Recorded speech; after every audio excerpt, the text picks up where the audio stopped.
गया मुर्गा। अच्छा मुर्गा। और भाई कैसे हैं आप?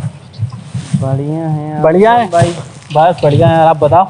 और बस पबजी खेल रहे थे आप? ठीक ठाक। अरे यार बाबा एक बात पूछनी थी यार मुझे यार आपसे यार। अरे वो बात ऐसी है कि यार एक डॉक्टर ने मुझे बताया था कि आप सेंट बहुत लगाते हो तो आपका खर्चा बहुत होता है। तो उन्होंने मुझसे बोला क्या बोला? कि आप पनीर खाइए, पनीर और चने खाओ आप सुबह शाम। फिर खाए?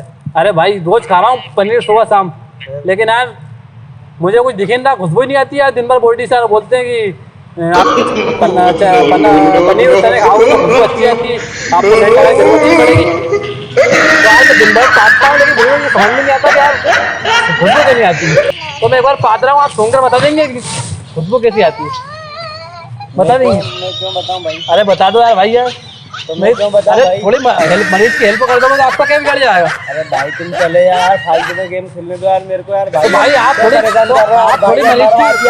मरीज की हेल्प कर दीजिए ना भाई। हिंदुस्तान तुम्हारी, हिंदुस्तान तुम जैसे लोगों की वजह से परेशान है। तो भाई थोड़ी सी मरीज की आप मदद कर सकते हो ना, थोड़ी सी मदद कर सकते हो आप। अरे तो भाई डॉक्टर के पास जाना। तो भाई आपसे पूछ रहा हूँ मैं, आप थोड़ी सी मैं मदद जानता हूँ कुछ भाई, मैं वो गेम खेलने में तो भाई आपको मदद करना है नहीं करना है आप बताइए। नहीं करनी, जाओ भाई कर दो यार, भाई समझो यार एक बार। अरे यार भाई